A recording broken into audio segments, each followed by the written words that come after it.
안녕하세요. 저는 서울에 사는 40대 남자입니다.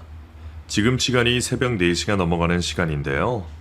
며칠 내내 뜬 눈으로 잠도 못 자고 하루 종일 아무것도 못 먹었는데 몸이 힘든지도 모르겠고 정신을 못 차리겠어서 너무 힘든 나머지 여기에 글을 써봅니다. 인생을 살아가면서 힘든 일이 모두 있겠지만 저에게만 견디기 힘든 시련이 오는 것 같아 마음이 많이 답답한 나머지 사연을 보내게 되었습니다. 저는 결혼식장에서 믿기지 않는 일을 겪고 파혼을 한 상태인데요. 정식으로 혼인신고를 하지 않았지만 어쨌든 혼인서약을 했으니 결혼을 했었던 아내의 기가 막힌 사기 행각에 대해 좀 적어볼까 합니다. 저는 올해 40살 원단 제조 공장을 운영하고 있는 사업가입니다. 큰 규모는 아니지만 저희 회사를 위해 일해주고 있는 직원들이 30명 가까이 되는데요. 제가 사업을 꾸려온 건 아니고요. 5년 전 아버지가 갑자기 돌아가시게 되어서 급하게 사업을 물려받게 되었어요. 어린 나이는 아니지만 아버지를 보내드린 슬픔을 털어내기도 전에 전혀 준비가 되지 않았던 저는 상속이라는 게 이렇게 복잡하고 어려운 일인지 몰랐습니다. 또한 거래처와의 관계나 내부 직원들의 문제 모든 게 너무 어렵고 힘들었어요. 그때 저는 10살 연하의 아내를 만나게 되었습니다. 아내는 저희 회사 격리 일을 하고 있는 직원이었어요. 아버지가 살아계셨을 때 몇 번 이야기를 들었던 친구였습니다. 아들아, 우리 회사에 격리 직원이 있는데 참 똑똑하고 싹싹해. 사장인 나한테도 막내딸처럼 친근하게 구는 게 어찌나 귀여운지 몰라. 너 생각이 있으면 한번 만나보지 않겠어? 아버지, 저 만나고 있는 여자친구 있는 거 아시면서 그래요. 아니, 말이 그렇다는 거지. 하긴 나이 차이가 꽤 나는구나. 그 아이 덕분에 회사 분위기도 좋아졌고 아주 귀엽고 재미있어. 처음에는 흘려들었던 이야기였는데 막상 회사에 들어와 보니 아버지의 말이 사실이었어요. 생김새도 못나지 않았고 회사 내에서도 똑똑하다고 인정받을 만큼 말도 잘하고 능력이 있어서 마음에 들었어요. 그리고 힘들어하는 저에게 항상 먼저 다가와 말도 붙이고 상냥한 아내에게 반했습니다. 지쳐있던 저에게 아내의 따뜻함이 새롭게 다가왔거든요. 그렇게 저희는 몇 달 동안 사람들 몰래 사귀게 되었습니다. 맛있는 게 있으면 항상 제 입에 먼저 넣어주고 중요한 일을 결정할 때에도 제 생각을 차분히 잘 들어줬어요. 물론 마음에 안 드는 부분도 당연히 있었죠. 주말이나 저녁이 되면 연락이 잘 되지 않았거든요. 자기 뭐 하고 있어? 어, 나 친구들이랑 만나서 간단하게 맥주 마시고 있어요. 술 너무 많이 마시지 말아요. 네, 알겠습니다, 사장님. 내일 출근에 지장 없도록 하겠습니다. 그게 아니라 자기 걱정되니까 하는 소리지. 나 지금 하나도 안 취했고 여자들끼리 진지한 이야기 하고 있어. 들어갈 때 카톡 할게요. 그래요. 괜찮으면 내가 데리러 갈까? 바로 집 앞이라서 충분히 혼자 갈 수 있어요. 걱정 말아요. 끊어. 저도 일이 너무 바쁘다 보니 제대로 된 데이트를 자주 하지 못해서 미안했고 나이 차이가 많이 나니까 자주 봤으면 좋겠다고 이야기하기엔 제가 너무 속 좁은 사람으로 느껴지는 것 같아서 이해했습니다. 지금 생각해보면 그 시간 동안 저를 속이고 기만했다는 사실에 소름이 끼칠 정도지만요. 아무튼 저도 완벽한 사람은 아니고 서로 맞춰가는 거라 생각했어요. 아내가 저에게 보여주는 밝은 모습이 저에게 힘이 되었기에 이만하면 결혼을 해도 되지 않을까 생각했어요. 혼자가 되신 어머니를 생각해서라도 행복한 가정을 꾸려서 잘 사는 모습을 보여주고 싶어서 결혼을 결심했습니다. 제가 너무 성급했어요. 내심 어린 아내를 얻고 싶다는 생각도 했고 제가 정신적으로도 많이 힘들고 지쳐있는 상태라 사리분별이 잘 되지 않았던 것 같습니다. 지금 생각해보면 뭐에 홀린 것 같아요. 하지만 늦은 나이에 이런 좋은 사람을 만날 수 있는 게 저는 너무 꿈만 같았죠. 정말 인연이란 게 있다면 저는 가장 힘든 시기에 만난 운명이 아닐까라는 생각을 했었으니까요. 저는 아내를 놓치고 싶지 않다는 생각까지 했고 프로포즈를 했어요. 자기야, 내가 정말 너를 많이 사랑하나 봐. 거래처에 나가 있을 때에도 자기 보러 빨리 회사에 들어오고 싶고 퇴근하고 집에 가는 길에도 자기 생각이 나. 너랑 같이 살고 싶어졌어. 나랑 결혼해 줄래? 정말이야? 나도 오빠가 좋아. 당연히 결혼하고 싶지. 그런데 아내는 눈물을 가득 머금고 제 프로포즈를 거절했습니다. 평소 제가 하자는 것에 거절하지 않았던 성격이라 왜 결혼을 망설이냐고 물었어요. 그러니 제게 이런 말을 하는 겁니다. 나 오빠한테 말하지 못한 사실이 있어. 그게 뭔데? 사실 나 저녁마다 아르바이트 하고 있었어. 뭐? 수상하거나 그런 거 아니야. 그냥 집 앞에 있는 치킨집에서 서빙 잠깐 하는 거야. 회사 다니면서 그런 거 하면 안 되는데. 그게 문제가 아니라 왜 그렇게까지 하는 건데? 나 사실 집에 빚이 조금 있어서 나도 결혼하고 싶지. 근데 우리 집 가진 재산도 없고 하나뿐인 딸 시집 간다고 챙겨줄 게 있는 집도 아니야. 지금 결혼하기에는 내가 너무 가진 게 없어.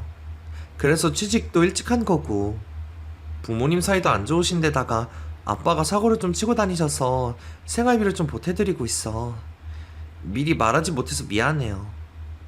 그런 게 있으면 말을 하지. 앞으로 사는 동안 부족하다는 생각 들지 않도록 노력하게 우리 같이 노력해서 더 많이 채워나가자. 그럼 우리 결혼하는 거지? 어? 두려워하는 아내에게 같이 노력하자며 손을 내밀었고 아내는 제 손을 잡으며 고맙다고 눈물을 보였습니다. 늘 박이만한 모습에 구김살이라고는 하나도 없을 것 같았던 아내였는데 티 하나 내지 않고 힘들게 지내고 있었구나 싶어서 마음이 미어질 듯 아팠습니다. 그렇게 서로 결혼 얘기가 오가다 보니 서로 재산 상태에 대해서 얘기를 했는데 저희 집과 경제적인 차이가 많이 났습니다. 아내의 친정은 전혀 도움을 줄 수 있는 상황이 아니었거든요. 아내는 월세, 생활비 모두 집에 도움 없이 자기가 아르바이트해서 번 돈으로 살아왔다고 했습니다. 그리고 대학을 나오지 않고 바로 취직을 해 자기를 받아준 저희 회사가 고맙다고 했어요. 어쨌든 저는 회사를 운영하고 있고 능력이 있으니 그런 건 아무런 상관이 없었어요. 바로 아내의 월급을 올리고 제가 쓰는 카드를 하나 줬어요. 이거 우리 결혼 준비하면서 쓰는 카드로 하자. 자기 생활하는 것도 같이 써. 아내는 처음에 완강히 거부했지만 결혼까지 생각하는 여자잖아요. 당연한 거라며 되려 제가 아내를 설득했습니다. 그런데 그게 실수였어요. 저녁과 주말이 되면 끊임없이 카드 결제 문자가 오더라고요. 처음에는 간단하게 카페나 식당에서 밥을 먹나 보다 하고 넘겼습니다. 그러더니 점점 백화점에서도 결제가 이루어지게 되고 옷차림도 점점 바뀌게 되고 결혼을 앞둔 아내는 놀러 다니는 일이 잦았습니다. 사랑하는 여자가 예쁘게 보이고 싶고 그런 건 이해했습니다. 하지만 어느 날은 호텔에서까지 결제 문자가 오더라고요. 바로 전화를 걸었죠. 자기 지금 어디야? 오빠, 나 호텔이지. 호텔? 너 누구랑 갔는데? 설마 이 카드 결제 내역 나한테 오는 거 모르는 건 아니지? 알지. 나 친구들이랑 호캉스 왔어. 나 사실 이런 거 되게 해보고 싶었는데 이건 미리 말할 걸 그랬지? 편하게 쓰라고 준 카드는 맞는데 이렇게 큰 금액을 상의도 없이 쓰는 게 어딨어. 그렇지. 미안해. 근데 나도 좀 서운해. 바쁘다고 나랑 같이 보내지도 않고 내가 만날 수 있는 건 친구들밖에 없는데 어린 나이에 결혼한다고 친구들도 많이 아쉬워해. 그래, 그건 이해해. 그냥 다음부터는 큰 금액이 결제되는 건 미리 말해줬으면 좋겠어. 아니야. 그냥 카드 내 생활하는 걸로는 안 쓸게. 그럼 되는 거지? 그런 말이 아니잖아. 원래 한 번도 안 싸운 커플로 결혼 준비하면서 많이 싸운다고 하죠. 그런데 아내는 그동안 제가 알던 모습과는 사뭇 다른 모습으로 싸움을 만들었습니다. 아내는 저희 어머니를 만나서 인사도 드리고 이런저런 이야기를 했지만 저는 처가댁을 한 번도 보질 못했어요. 그래서 저는 이대로 차일피일 처가댁과 인사 나누는 자리를 미루는 아내에게 나를 잡고 물었습니다. 상견례 자리를 만들더라도 미리 인사를 드리고 싶더라고요. 인사는 무슨. 내가 적당한 식당 알아볼게요. 남이 우리 집 오는 거 별로 안 좋아하셔. 결혼할 사이인데 남이 어딨어. 그런 거 상관없으니까 짧게 인사만 드리자. 싫다니까. 밖에서 인사드리면 결혼 못해? 아무리 집이 허름하다고 해도 평생 안 갈 것도 아니고 왕래하며 지낼 텐데 왜 저렇게 싫어하는지 이해할 수가 없었습니다. 이뿐만 아니었습니다. 서로 일을 하면서 결혼 준비를 하다 보니 상대적으로 바쁜 제가 더 신경을 쓰지 못하는 건 미안했어요. 사소한 걸로도 다툼이 자주 생겼고 제가 나이 차이가 많이 나서 이해를 하지 못하는 건지 매번 먹고 놀러 다니는 것을 사진 찍어서 SNS에 올리는 일에만 몰두하는 게 조금은 한심해 보였어요. 처음에 봤던 아내의 이미지와 180도 변한 모습을 보자 저도 모르게 결혼에 대해서 주저하게 되었습니다. 그때 제 직감을 믿었다면 겪어도 되지 않을 파혼이라는 일이 벌어지지조차 않았을 텐데 말이죠. 하지만 결혼을 이미 결심했으니 미룰 수도 없고 부모님과 상견례부터 먼저 했어요. 어머니는 제가 결혼을 한다는 말에 진심으로 기뻐하셨습니다. 저는 어머니를 모시고 약속 장소에 갔고 아내로 부모님을 모시고 자리에 앉았어요.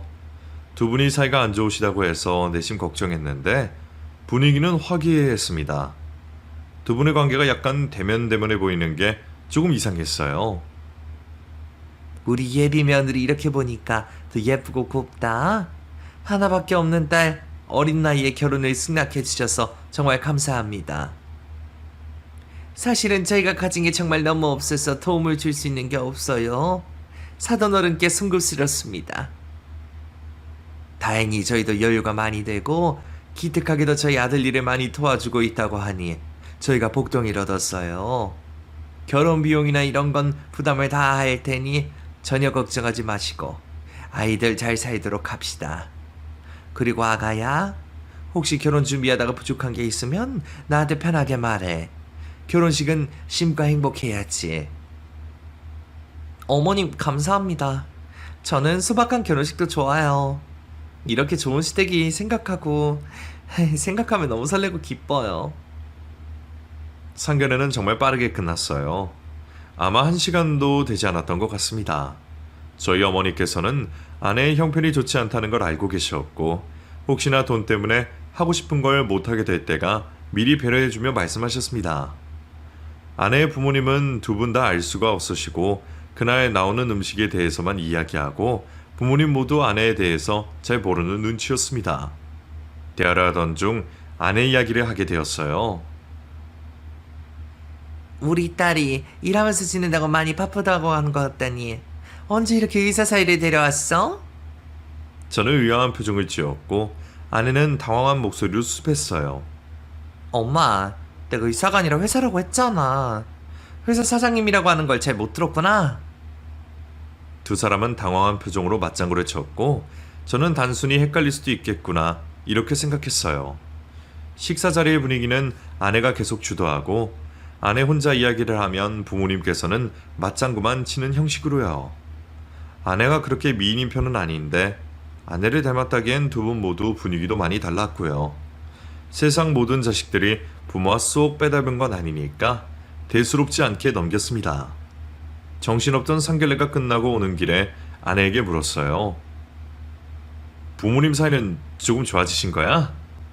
뭐 그렇지. 내가 결혼한다고 하니까. 다행이다. 자기가 오늘 고생했어.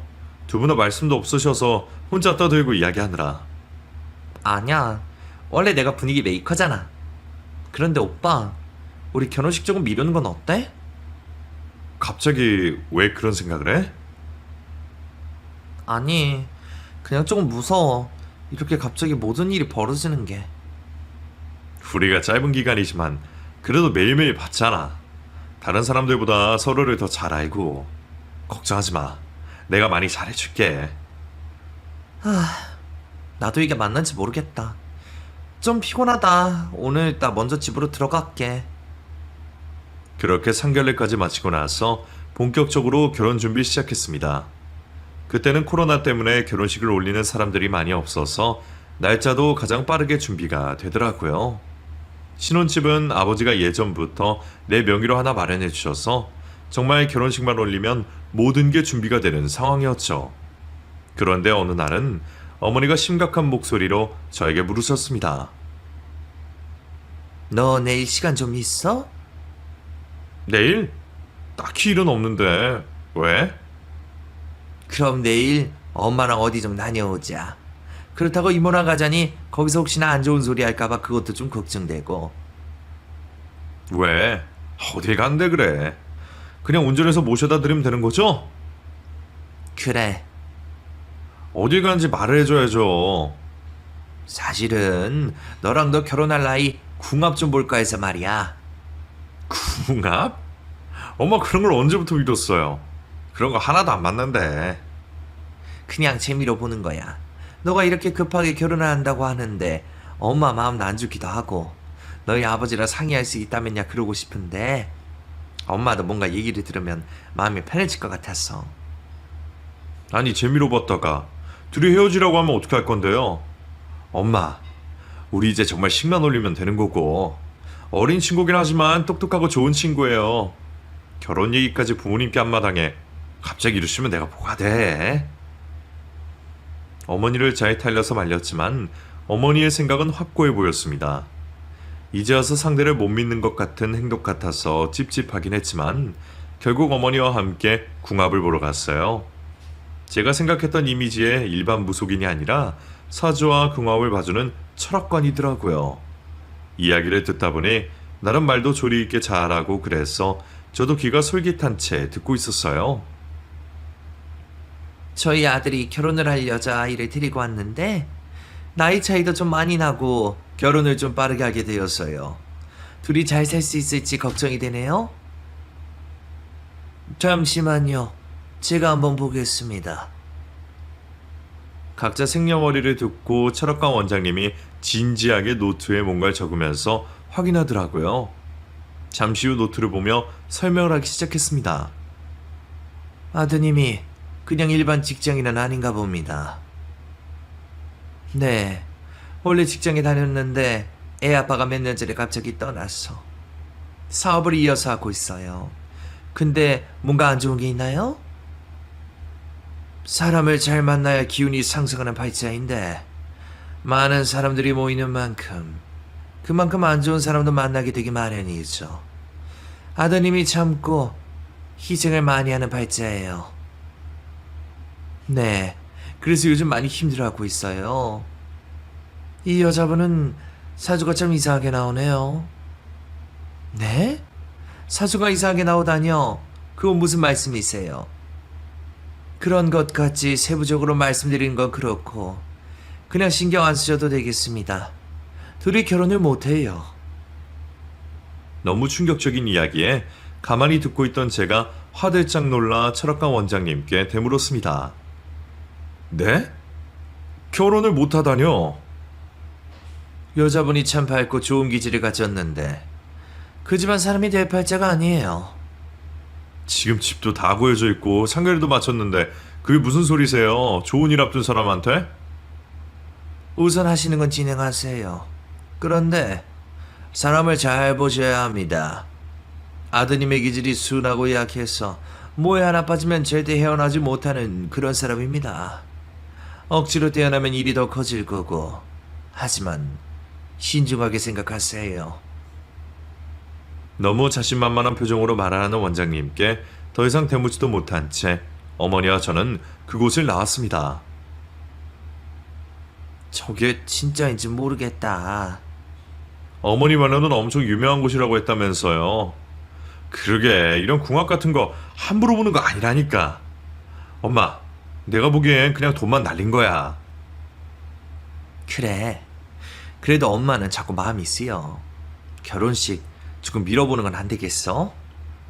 엄마도 똑같은 소리를 또 하게 한다. 그럼 이제 와서 어떡해.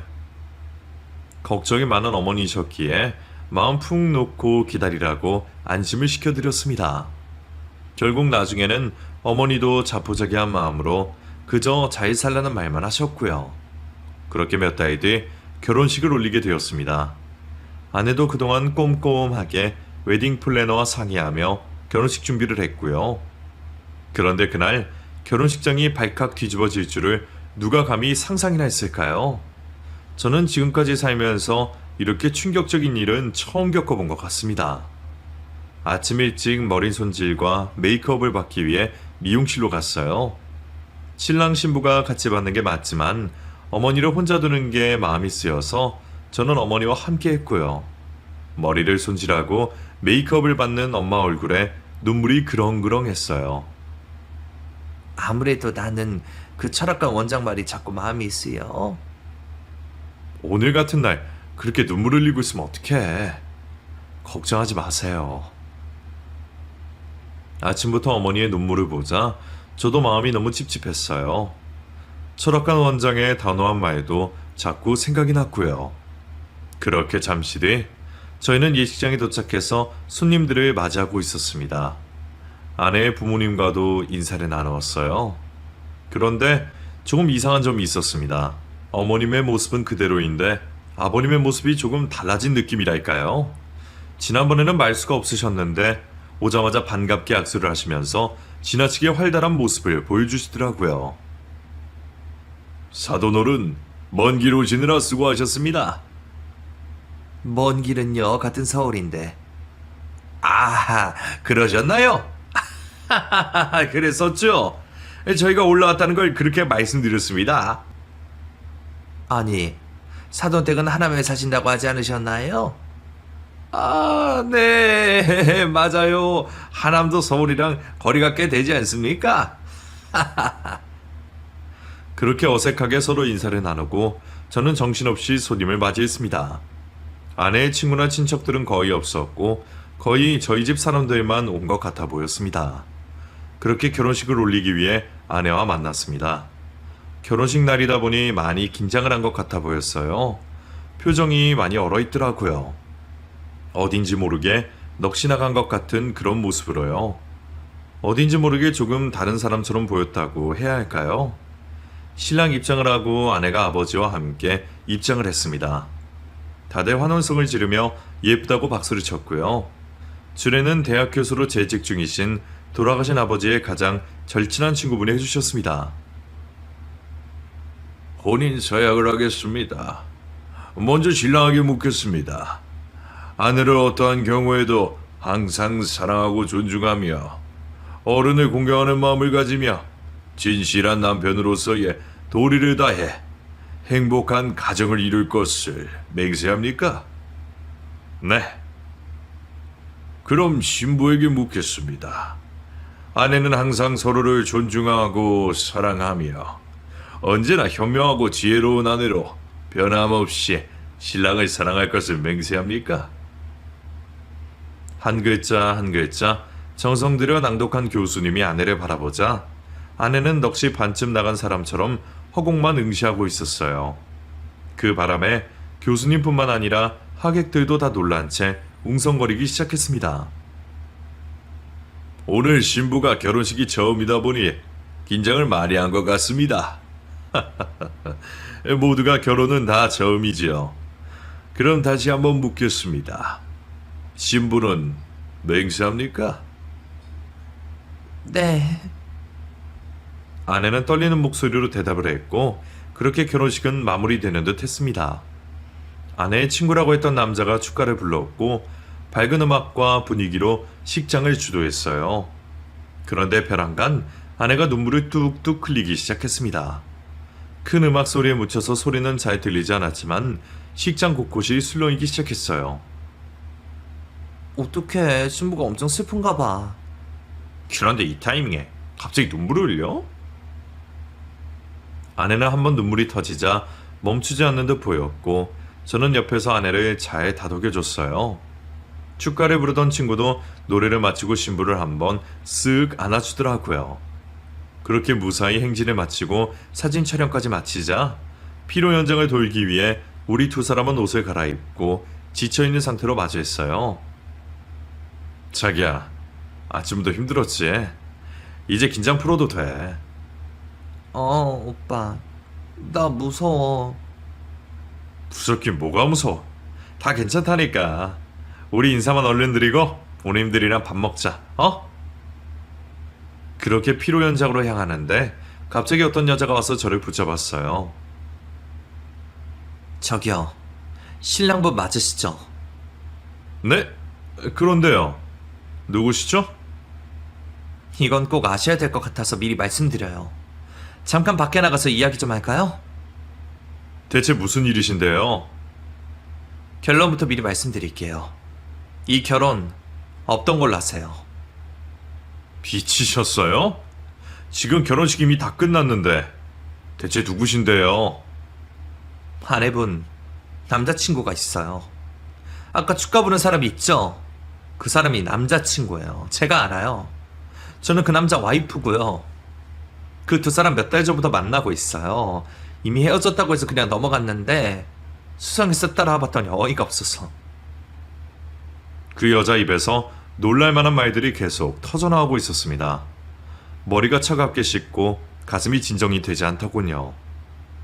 아니 대체 무슨 생각으로 아내는 저랑 결혼을 생각한 건지, 그것보다도 남자친구는 또 무슨 이야기인지, 그동안 친구들을 만난다고 했던 게 다 거짓말이었구나 생각했어요. 제가 번 돈이고 모아놓은 돈인데 그 돈이 다른 남자를 보여주려고 가꾸는 데 쓰일 줄이야 꿈에도 몰랐습니다. 결혼식장에 남자친구가 와서 축가를 부르는 것도 정말 황당하더군요. 그게 대체 무슨 소리세요? 제가 잘못 들은 거죠? 완전히 속으셨어요. 그쪽도 저도 정말 죄송한 일이지만 저도 피해자예요. 두 사람 완전 미쳤어요. 잘도 뻔뻔하게 이렇게 남들을 속이고 기만하면서 그냥 둘 수는 없었어요. 확실한 증거 있어요? 제가 이혼하려고 모아둔 자료가 있어요. 저 미친 사람 아니고 거짓말 아니니까 이건 믿으셔도 돼요. 아니 대체 언제부터요? 그런데 저 여자는 팔자 고치겠다고 웨딩드레스 입는 게 너무 괘씸해서 어쩔 수가 없었어요. 저 사람들 자기 부모도 아니라고 했어요. 또 어디서 데려온 거야? 아주 지능적이죠 저것들. 저기 있네요 가짜 부모들. 말이 끝나자마자 아내의 부모님이 보였습니다. 아마 우리들의 대화를 들은 것 같았어요. 두 사람의 당황하는 얼굴을 보니 그 여자의 말이 100% 맞다는 확신이 들었습니다. 당신들 사실이야? 당신들 정체가 대체 뭐야? 아이, 저희는 아무 죄 없어요. 그 아가씨가 돈 주고 받고 시키는 대로 할 뿐이었어요. 이렇게 화내지 마세요. 우리도 이 나이 먹고 마땅한 직업이 없으니까 알바 대행하는 거예요. 그럼 저 보기는 안 부끄러우셨어요?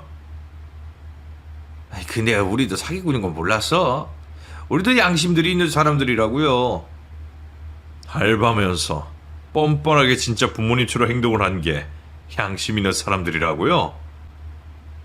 애초에 예비 아내의 부모님인 줄 알았던 사람들은 대행 알바로 온 사람들이었어요. 며칠을 연기 연습하고 대본도 쥐어주고 나왔다고 하더군요. 아침에 인사할 때부터 이상했던 직감이 딱 들어맞았죠. 그건 저도 잘 모르겠어요. 저희 피로 현장에서 밥 먹고 있다니까. 그 직접 가서 따지시고 이야기 들어보세요. 당장이라도 머리가 돌 것 같아서 피로 현장으로 향했습니다. 많이 망설였어요. 아내에게도 화가 나지만 뻔뻔하게 앉아서 밥을 먹고 있는 남자를 보니까 두드려 패고 싶더라고요. 그리고 정말 해서는 안 되는 일이지만 기왕 이렇게 엉망이 된 결혼 어떻게든 되겠지 하는 자포자기한 심정으로 주방을 한 대 날렸습니다. 밥을 먹다가 나가 떨어진 남자는 처음에 저를 보고 무슨 일이냐며 쏘아붙이더군요. 갑자기 벌어진 일에 사람들이 수군거리기 시작했고 멀리서 아내가 달려왔어요. 그리고 아까 저에게 진실을 말해준 남자의 와이프까지도요. 상황 파악이 좀 됐어? 그럼 잔말하지 말고 따라 나와. 두 사람을 버려두고 제가 먼저 앞장서서 걸었습니다. 흡연구역에 가서 오래간만에 끊었던 담배를 태웠어요. 아버지가 돌아가시고 나서 회사를 안정시키는데 거의 미친놈처럼 살아왔고 너무 외로워서 여자 보는 눈이 없었구나 싶더라고요. 처음에는 분노했다가 슬펐다가 미친 사람처럼 감정이 오락가락했습니다. 그리고 저 멀리서 두 사람이 다가오더라고요. 남자가 적반하장으로 저한테 소리쳤습니다. 당신이 지금 날 쳤어. 나 이거 그냥 안 넘어갈 거야. 당신 폭행죄로 바로 경찰에 신고할 거니까 그런 줄 알아. 뭐가 그렇게 당당하고 뻔뻔해? 아니, 내가 크게 잘못한 건 없지. 내가 여자친구 결혼한다고 해서 진심으로 축복해주고 싶어서 축구 불러주겠다는데 그게 잘못이야? 언제까지 그러려고? 사람을 어디까지 기만하겠다는 거야? 당신 결혼도 했다며? 아까 여자분이 찾아서 그렇게 말하더라. 당신 와이프라고. 알고 있어. 우린 곧 이혼할 거고 당신 아내가 결혼하겠다고 해서 결혼하라고 했어. 좋아하지만 행복하게 잘 살라고 그랬어. 그래서 당신은 이 여자 버리겠다는 거야? 뭐 어떻게 하시게? 빈정거리는 말투와 모든 행동이 너무 당당해서 치욕스러웠어요. 주먹이 재차 올라가려는 걸 겨우겨우 참으면서 풀려가는 두 다리를 겨우 붙잡았습니다. 가뜩이나 골치가 아픈데 최대한 이성적으로 판단하려고 노력했습니다. 우선 곧 경찰 온다고 하니까 법대로 하자고. 정말 황당했죠. 파혼까지 해야 하나. 경찰에 신고해 폭행해 머리가 깨질 듯이 아팠어요. 그보다 더 해결해야 할 건 아내의 모든 행각이었죠. 아내는 저에게 너무 미안하다고 먼저 사과했어요. 처음부터 속이고 결혼하려던 거는 아니었는데 이대로 계속 모른 채로 살아주기를 바랬다고 하더라고요.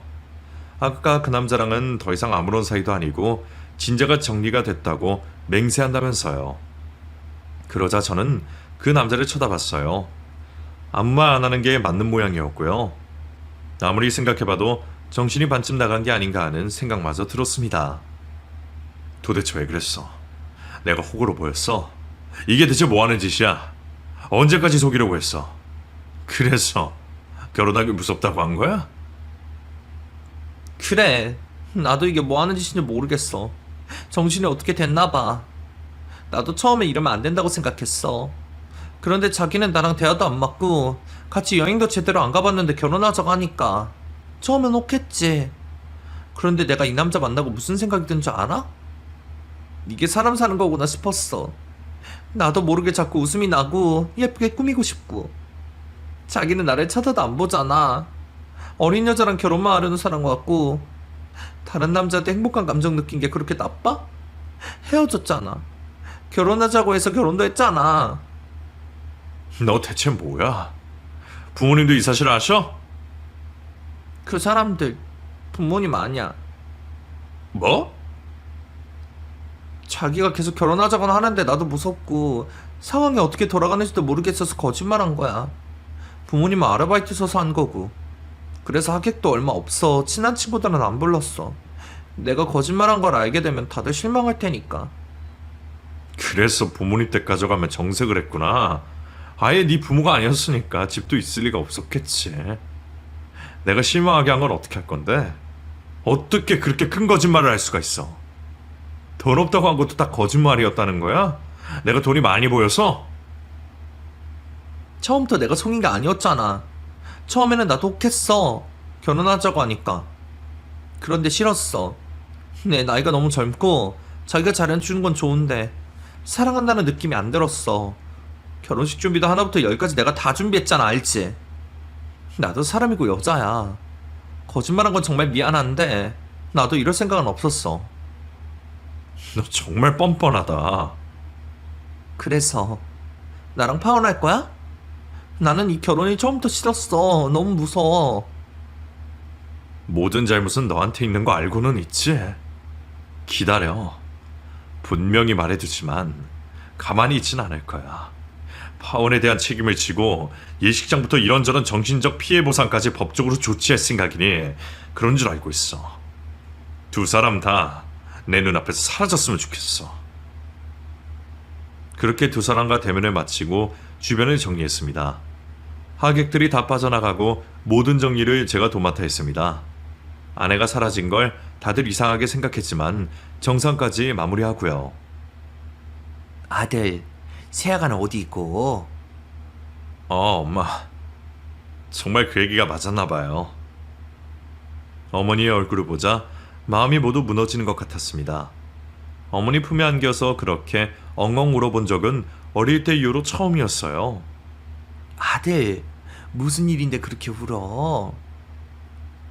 엄마, 다 거짓말이래? 나랑 결혼하기 싫었대. 내가 결혼하자고 해서 억지로 한 거고, 오늘은 부모님도 하객도 전부 가짜래. 어떻게 나한테 이런 일이 있을 수가 있지? 엄마, 나는 너무 억울해. 그게 무슨 소리야? 왜 이렇게 울어? 아버지 회사도 잘해보고 싶어서 미친놈처럼 매달려서 살았는데 결혼은 너무 욕심이었나 봐요. 그럼 지금 파혼하겠다는 거니? 다 거짓말이라고 하는데 어떻게 용서해. 결혼하기까지도 찝찝한 게 많았는데 나도 말씀 안 드렸어요. 착한 애라고 생각했는데 어쩌면 나는 사람 보는 눈이 이렇게도 없을까, 엄마? 그러게, 엄마도 자꾸 마음이 답답하고 찝찝했어. 괜찮아, 이제라도 알았으니 됐다. 당분간은 아무런 생각하지 말고 지내자. 진작에 너를 말릴걸. 이렇게 내 자식이 아파하는 걸 볼 줄 알았으면 말이다. 철학관에서 원장님이 해주셨던 말도 떠오르고 그간 있었던 수많은 수상한 행동들을 그냥 사랑한다는 마음으로 넘어갔던 제 자신이 너무 싫었습니다. 그 사람이 진짜인지 가짜인지 알 수는 없지만요. 그렇게 저는 어머니 품에 있다가 신고를 받고 출동한 경찰한테 붙들려서 저는 폭행죄로 경찰서로 연행되었습니다. 결혼식장에서 파혼에다가 경찰서에 연행된 일도 정말 기가 막히죠. 살면서 이런 일로 경찰서에 오게 될 줄은 몰랐어요. 조서를 쓰면서도 그동안 의심스럽던 게 다 사기였구나 생각이 드니까 소름이 돋았습니다. 이런 일이 왜 저에게 생겼는지 모르겠고 어머니에게도 너무너무 죄송하고 모든 친척들과 친구들이 모인 자리에서 축하고 받았는데 이게 무슨 일인지. 연애는 그 남자랑 하고 결혼은 저랑 한다는 신부였을까요? 이렇게 바람을 피워서 뒤통수를 맞아본 적은 처음이라 어떻게 해야 제가 회복이 될지, 아니 다른 사람을 만날 수나 있을지 모르겠습니다. 저는 알콩달콩 재밌게 살다가 아기 생기면 열심히 키우는 그저 평범한 행복을 바랬거든요. 저는 폭행죄로 입건되어서 처분을 기다렸습니다. 어머니와 잘 상의한 끝에 그래도 사람을 때린 건 죄가 있으니 합의를 하기로 했어요. 변호사와 상의해서 적절한 금액으로 합의를 마쳤습니다. 이렇게 쓰려고 열심히 번 돈이 아닌데 후회가 많이 되더라고요.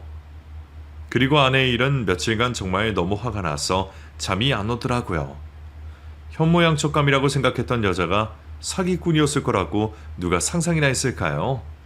남자로서 자존심도 많이 상했어요. 아내한테 계속 연락이 왔지만 받아주지 않았습니다. 회사에서는 바로 해고 처리했어요.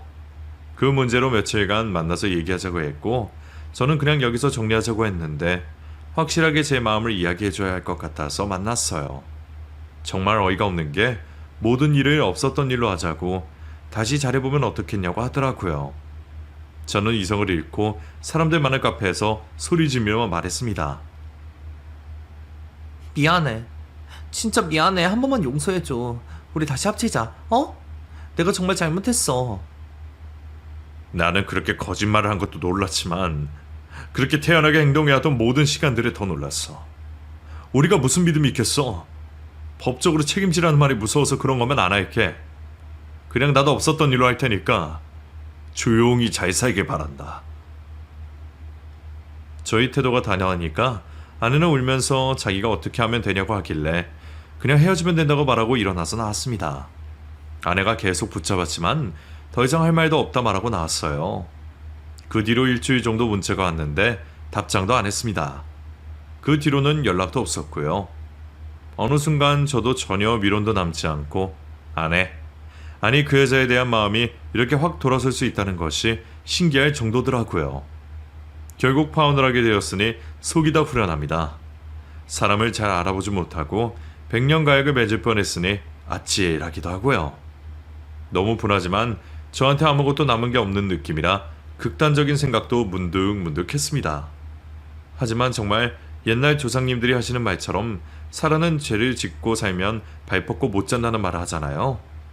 아내는 반성하면서 살고 있을까요? 제가 조금이라도 미안한 마음을 갖고 있을까요?